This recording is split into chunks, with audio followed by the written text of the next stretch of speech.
buenos días.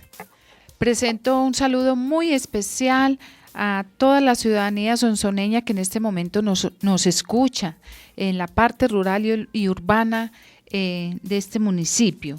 Un saludo muy especial también a Capiro Estéreo y a Radio Sonsón, que nos permite llegar hasta sus hogares con estos temas tan importantes que tratar, no solamente del quehacer diario del Consejo Municipal y de la Administración Municipal, sino de los asuntos legales que tienen que ver con el Consejo. También presento un saludo a Mónica. La doctora Mónica es nuestra secretaria del Consejo y, como ya les había dicho hace 8 días, es abogada y pues tiene manejo de los temas legales que tienen que ver con el Consejo, y por eso el día de hoy entonces también me está acompañando. Y siguiendo entonces con nuestra labor educativa y dándole continuidad al tema que iniciamos la semana pasada frente a la toma de decisiones, hoy queremos explicarles qué es el quórum, cómo se dan las votaciones en el Consejo Municipal, los procedimientos que tienen unos protocolos propios que, de no cumplirse, podrían desembocar en la pérdida de legitimidad de las decisiones tomadas por el Consejo Municipal.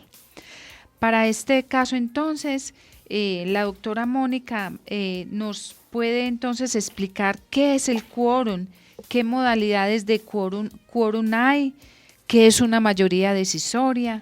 Entonces iniciemos nuestro programa, Mónica, hoy agradeciéndole mucho su presencia, diciéndole a nuestros radioescuchas qué es el quórum.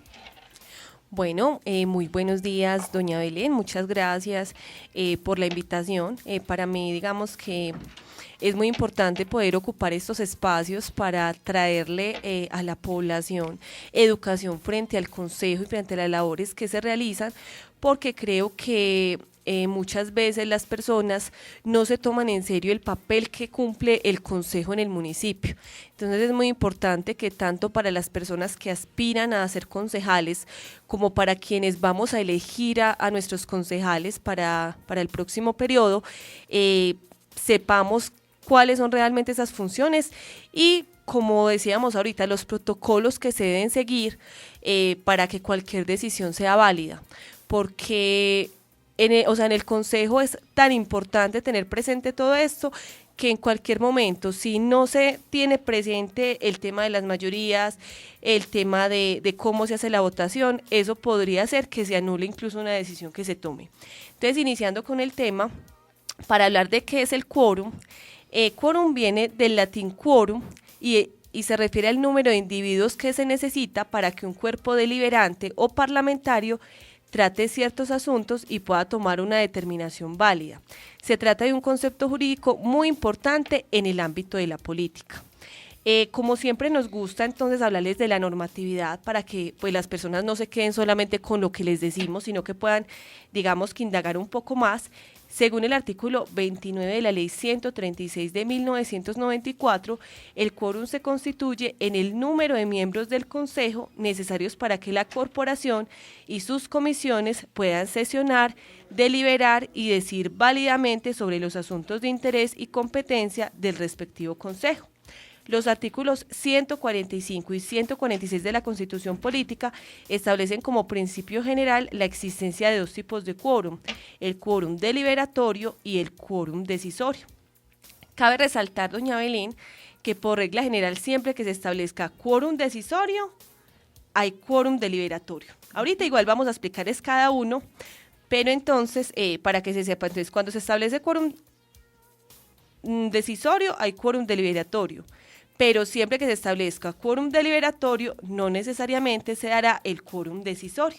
Entonces, qué importante, entonces imagínense, por ejemplo, si un presidente en un consejo no tiene presentes esos dos conceptos, puede tomar una decisión sin tener el número de integrantes del consejo y esa decisión podría ser invalidada con las consecuencias que eso tendría para el presidente de la corporación y para los que estén ahí decidiendo en ese momento. Sí. Tiene toda la razón. Son dos cosas diferentes y pues hay que tenerlo muy presente. Como nos decía Mónica, todos estos aspectos son muy importantes tenerlos en cuenta por las personas que en este momento desean aspirar al consejo, que en este momento son candidatos, que llegar allí, pues para llegar allí hay que estudiar, hay que prepararse, hay que leer la norma. Y las decisiones que se toman allí, si no son claras, si no son amparadas en la norma, pues tienen sus consecuencias legales. Vamos a hablar entonces, Mónica, de cada una de estas clasificaciones del quórum. Veamos, por ejemplo, qué es quórum deliberatorio. Bueno, doña Belén, entonces se dice que el quórum deliberatorio se constituye en el mínimo requerido de integrantes del Consejo para instalar, deliberar y debatir válidamente sobre los asuntos de su competencia e interés. Ese quórum deliberatorio se constituye con la cuarta parte de los integrantes del cuerpo colegiado. Por ejemplo, en el Consejo Municipal, en este momento, tenemos 13 concejales activos. Como hemos tenido una concejal que ha estado incapacitada durante varios meses consecutivos, tuvimos que hacer una recomposición del quórum, que también es una figura válida de acuerdo con la ley. Con esa recomposición del quórum, entonces el quórum deliberatorio lo estaríamos conformando con 3 concejales, porque entonces si decimos que es la cuarta parte y hablamos de 12, con 3 tendríamos quórum deliberatorio. Es decir, que si se cita una sesión a las 10 de la mañana, si a las 10:15 están 4 concejales, se puede iniciar la sesión. Se puede empezar a deliberar sobre los temas. Lo que no se podría hacer sería tomar decisiones, porque si estaríamos hablando de quórum decisorio. Entonces, ¿qué sería entonces ese quórum decisorio? Este quórum decisorio tiene una particularidad, y es que el Consejo, al integrarse por un número impar de miembros, la mitad más uno de sus integrantes no equivale a un número entero. Por esta razón se realiza una aproximación. Entonces, el quórum decisorio se conformaría con la mitad más uno de los integrantes del Consejo. Entonces, si habláramos de quórum decisorio, por ejemplo, si estamos hablando de 12 concejales que están en este momento deliberando constantemente, entonces tendría que ser, para que haya quórum decisorio, tendría que ser con 7 concejales. Muy bien, Mónica, por eso es que hemos insistido en otras de nuestras intervenciones que se han hecho en otros programas sobre que el Consejo es un cuerpo colegiado, o sea, las decisiones que se toman en el Consejo, la corporación como tal, no un concejal, ni 2 ni 3. Como es por mayoría decisoria, se habla entonces que las decisiones las toma el Consejo Municipal. Por ejemplo, aprobar un acuerdo lo aprueba es la corporación en la corporación, no 2 o 3 concejales, como se ha dicho acá en este espacio radial, es la corporación en pleno. Unas veces se hace por unanimidad y otras veces por mayoría, pero se habla entonces de la corporación Consejo Municipal aprobó el acuerdo tal. Doña Belén, incluso aquí es muy importante recordarle a los oyentes que precisamente por lo mismo los concejales como tal no tienen funciones. Quien tiene funciones como tal es el consejo. De acuerdo. O sea, los concejales como tal tienen, digamos que de acuerdo pues al nombramiento que se realiza, ellos tienen unos derechos, unos deberes, pero como tal, o sea, todo lo que se habla de las obligaciones y todo se habla desde el consejo como cuerpo colegiado y no como concejal.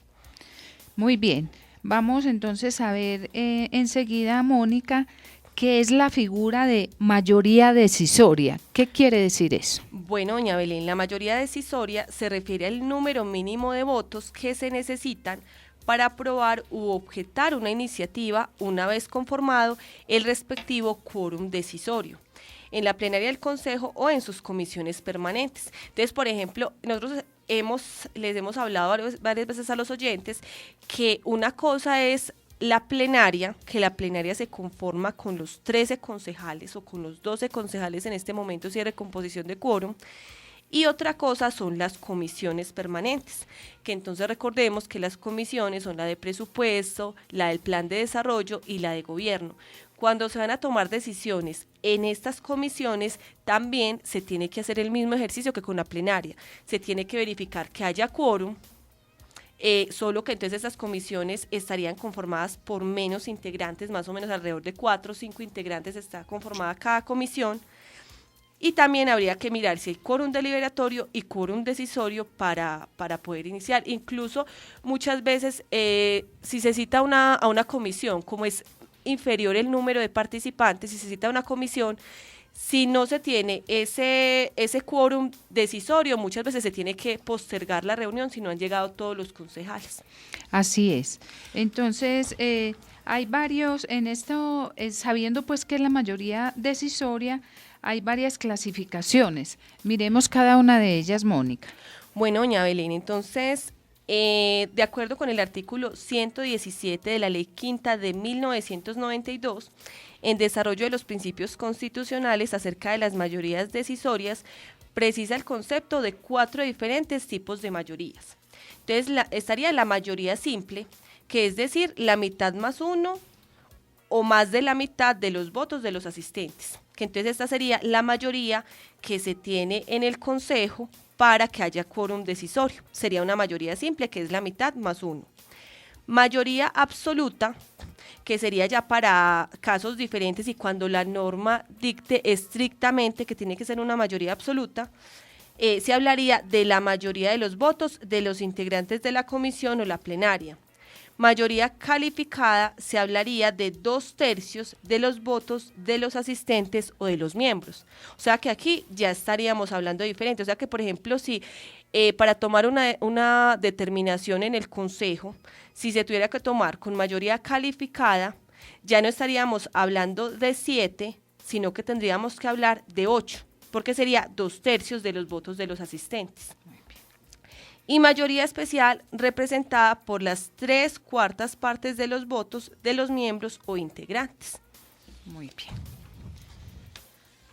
¿Qué nos dice entonces a este respecto la ley, el artículo 30 de la ley 136? Bueno, entonces en el artículo 30 de la ley 136 se señala que las decisiones en los consejos y en sus comisiones permanentes se tomarán por la mayoría de los asistentes, salvo que la Constitución exija expresamente una mayoría especial. Lo que en otros términos significa que las decisiones tomadas por el Consejo se adoptarán por mayoría simple, siempre y cuando la Constitución no señale una mayoría diferente. Muy bien. Vamos a mirar entonces, Mónica, cómo está definido el quórum en nuestro reglamento interno, porque todos sabemos, porque ya lo hemos hablado en otros programas, que el Consejo se rige por un reglamento interno que responde a la ley 136. ¿Cómo es entonces aquí el asunto del quórum en nuestro reglamento? Bueno, doña Belén, entonces en el artículo 7º del reglamento interno del Consejo se habla del quórum y las mayorías. Acá se establece entonces que en cumplimiento de la disposición normativa contenida en el artículo 148 de la Constitución Política del 91, las normas sobre quórum y mayorías decisorias previstas para el Congreso de la República regirán también para el Consejo Municipal de Sonsón, Antioquia. Y es que, doña Belén, todos los reglamentos internos de los municipios deben estar acordes con la ley quinta, que es el reglamento general que adopta el Congreso de la República. Entonces, todos estos reglamentos deben encasillarse dentro de los parámetros que se establecen, pero digamos que tomando ya los casos puntuales y las necesidades particulares de cada consejo. Entonces dice que en el Consejo Municipal regirá tanto el quórum deliberatorio como el decisorio. Mediante el primero, o sea, mediante el quórum deliberatorio, podrá abrir sus sesiones y deliberar con la asistencia de por lo menos 1/4 parte de sus miembros, lo que les decíamos ahorita. Pero las decisiones únicamente podrán tomarse con la asistencia de la mayoría de los integrantes de la corporación, lo cual constituye el quórum decisorio, salvo que la Constitución, la Ley de la República o el presente reglamento determine un quórum diferente. En el Consejo Pleno y en las comisiones permanentes, las decisiones se tomarán por la mayoría de los votos de los asistentes, salvo que la Constitución o la ley establezcan una mayoría especial. Bueno, vamos a ver enseguida un tema que es el voto. una cosa tan sencilla como es el voto, y también tiene su reglamentación y también tiene sus consecuencias para un concejal en el momento de dar el voto. Vamos a mirar este tema que aparentemente parece tan sencillo, pero que tiene tantas consecuencias para un concejal. Doña Belén, es que incluso cuando hablamos de voto y haciendo un símil entre la determinación que tiene que tomar un concejal, que ahorita vamos a ahondar, el voto, cuando nos referimos a un voto en cualquier ámbito, cada persona debería muy conscientemente analizar qué trascendencia va a tomar la decisión que toma al votar. Pero para el concejal, digamos que tiene una carga adicional, y es que además de analizar pues el qué quiere, digamos cuáles son los lineamientos que tiene también su bancada, que eso viene desde los lineamientos del partido, también tiene que pensar si la decisión que toma y si ese voto va de acuerdo con la norma. Si con eso no puede, digamos, que después, o sea, incurrir en una falta y desencadenar en un proceso disciplinario, en un proceso fiscal. De ahí pues la importancia de el voto. Entonces, el voto es la expresión de la voluntad de cada uno de los concejales en torno a los asuntos que se debaten en la respectiva corporación, sea en plenaria o en las comisiones permanentes. Conforme a las disposiciones establecidas en el artículo 5 del Acto Legislativo número 1 del año 2009, el voto de los miembros de los cuerpos colegiados de elección directa será nominal y público. Ahorita vamos a explicar qué es eso de nominal y público para que las personas comprendan un poco más de eso. Entonces dice que el voto nominal se efectúa una vez iniciada la sesión y cuando el secretario general del respectivo consejo llama lista y cada concejal expresa públicamente su voto diciendo sí o no según sea su voluntad. El objetivo de este tipo de votación es promover prácticas transparentes en la administración pública local en observancia del principio de publicidad, justicia y bien común. O sea que lo normal, igual ahorita vamos a ahondar un poco más en el tema, pero lo normal de los votos en el consejo es que estos votos se realicen de manera pública, que las personas puedan conocer el voto de ese concejal, si fue positivo o negativo frente a determinado tema, porque además digamos que con ese voto, pues el concejal está, digamos que adoptando una postura determinada en referencia a un tema, como digamos que ejerciendo esa salvaguarda de los intereses de la comunidad. Muy bien. Y ya nos decía usted que se vota públicamente y se vota diciendo sí o no. Por eso es que en el momento en que el presidente del consejo determina que se va a ir a votación, ya no hay más debate y ya no hay más deliberación. Todo este proceso de debate y de deliberación debe hacerse antes de empezar el voto, de manera que cualquier argumento que un concejal vaya a dar, cualquier salvedad que vaya a hacer, debe hacerlo antes de que el presidente del consejo declare que se va a ir a votación. Vamos entonces a mirar, de acuerdo a nuestro reglamento interno del consejo, cómo se realizan las votaciones. Bueno, doña Belén, entonces esto tiene mucho que ver con lo que usted nos decía ahorita, y es que las votaciones tienen unas reglas. O sea, en materia de votación se tienen que implementar unas reglas. Y es que cada concejal tiene derecho a un voto, el cual es personal, intransferible e indelegable, el cual deberá reflejar las posiciones adoptadas por la bancada a la que pertenece el votante. Otra de las particularidades del voto en el consejo es que es irrenunciable. O sea, un concejal no puede decir que no va a votar. Él puede votar positiva, negativamente, o en caso de que manifieste tener un conflicto de intereses, debe también expresar que se declara impedido para votar. Pero de resto, él no puede renunciar al voto. Y cuando un concejal se declara impedido para votar porque tiene intereses particulares, se debe retirar del recinto. No debe ni siquiera participar en la deliberación ni en los debates.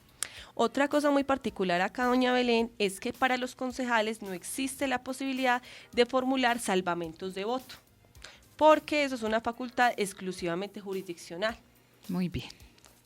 ¿Qué quiere decir eso? Lo que pasa es que, por decir, cuando Por decir, cuando uno mira providencias expedidas por el Consejo de Estado, por la Corte Constitucional, donde también se toman decisiones en cuerpos colegiados, cuando un determinado magistrado no está de acuerdo con la decisión que está tomando la plenaria, él puede hacer un salvamento de voto. Entonces, en el salvamento de voto, él dice, yo no estoy de acuerdo con la decisión de toda la comisión por estas razones. Y él puede dejar plasmado eso. Para los concejales no. ¿Tienen que votar sí o no? Tiene que votar sí o no o declararse impedido, pero no puede simplemente hacer un salvamento de voto. Como usted dice, todos los argumentos, sean positivos o negativos, se hacen antes de la votación, pero en el momento de la votación no se puede dejar plasmado nada más. Perfecto. Otra cosa es que en toda votación el número de votos debe ser igual al número de los concejales presentes al momento de ejercer este derecho. Si el resultado no coincide, el presidente anulará la elección y ordenará su repetición. Muy bien. ¿Cuáles son entonces las modalidades de votación que existen? Bueno, doña Belén, entonces existen 3 modos de votación, que es la votación ordinaria y se efectúa dando los concejales con la mano un golpe sobre el pupitre. Si se pide la verificación, los que quieran el sí se pondrán de pie y enseguida los que quieran el no. Y el secretario los contará e informará su número y el resultado de la votación. Por ejemplo, generalmente para aprobar, por ejemplo, el orden del día, para aprobar una proposición, generalmente siempre la presidente llama a los concejales de manera general y ellos el asentimiento lo hacen con el golpe en el pupitre. Aquí entonces las personas pueden comprender por qué se hace golpe en el pupitre, o sea que es uno de los protocolos del consejo. Otra forma de votar es la nominal, que era de la que hablábamos ahorita, y dice que si la votación no debe ser secreta, puede ser nominal a petición de cualquier concejal con el respaldo de la mayoría de los asistentes. En este caso, cada concejal, al ser llamado en orden alfabético de apellidos por el secretario, contestará individualmente y en voz alta sí o no. Ese es el voto nominal. Y también existe otro tipo de votación, que es la votación secreta, que no permite identificar la forma como vota el concejal. Esta votación secreta se puede hacer por medio de balotas o por medio de papeletas.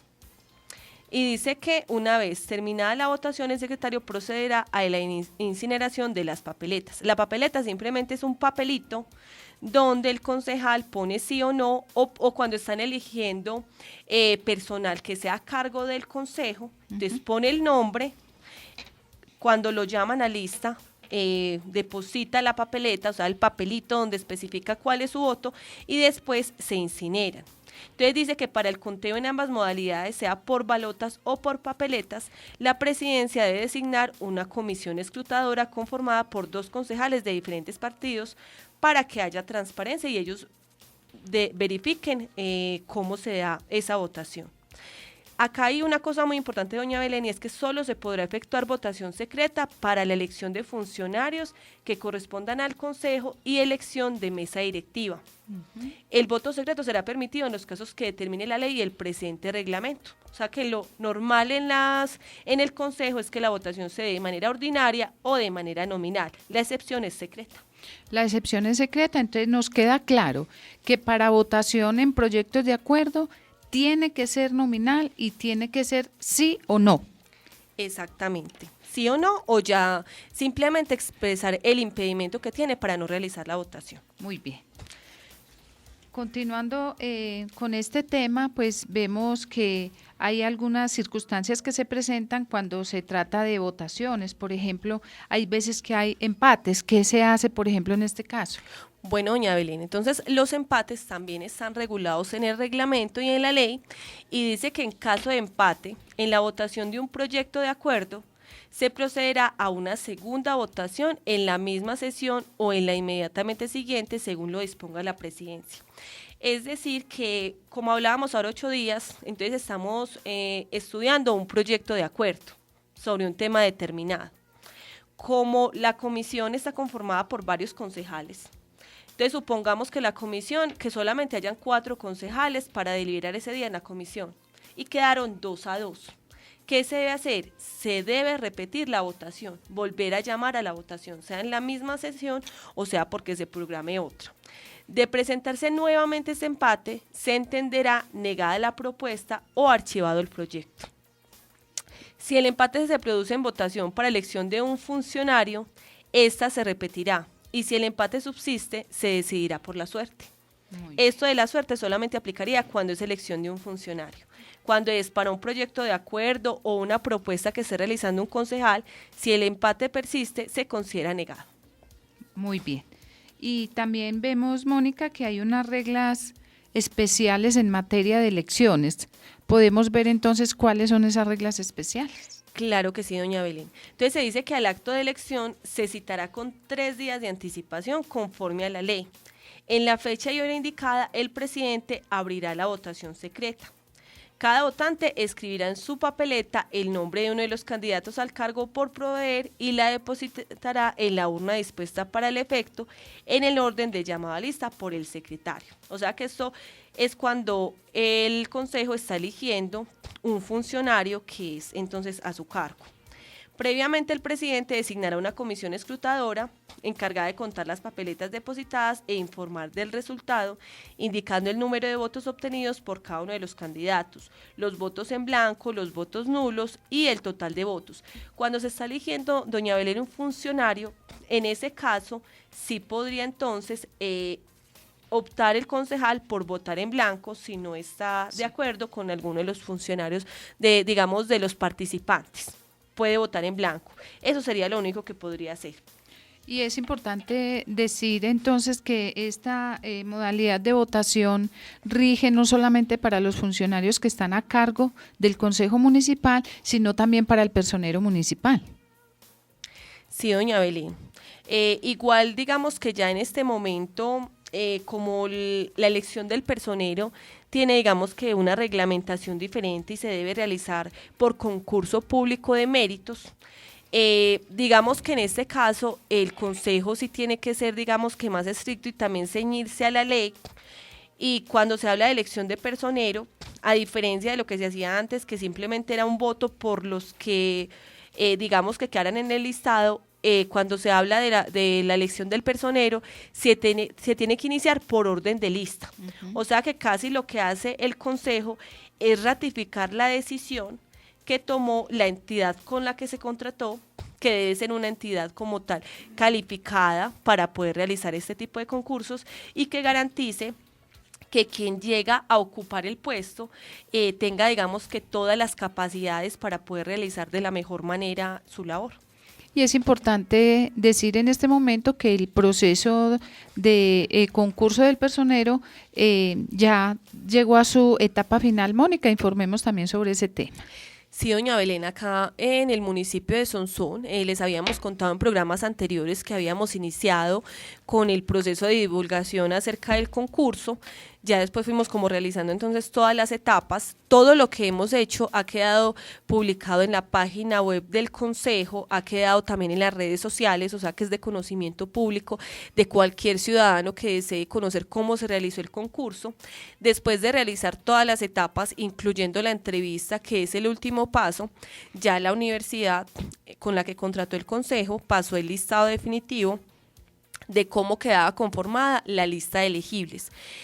Como ya está conformada esa lista, entonces el consejo que sea electo en el mes de octubre, cuando instalen en el mes de enero, dentro de los 10 días, deben hacer una doble elección. Deben, por una parte, elegir el secretario general, que va a ser quien apoye el consejo el próximo año. El secretario se elige por un año, y por otro lado, ratificar, digamos que desde la lista de elegibles, quién va a quedar como personero, empezando desde el primero en la lista.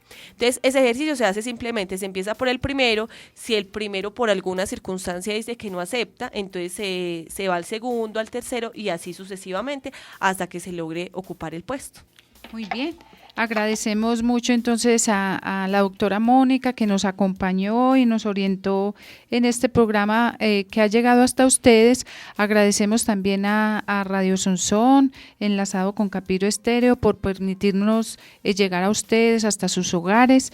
Y les recuerdo que cada 8 días los jueves estaremos encontrándonos para estos temas que son de importancia, no solamente para quienes aspiran a ser concejales, sino para toda la ciudadanía que se enteren cómo funciona el Consejo, cuáles son las normas que lo rigen y todos los deberes y derechos y además obligaciones que tiene un concejal. Y recuerden que el Consejo siempre tiene las puertas abiertas para todos ustedes ciudadanos. Muchas gracias, un feliz día.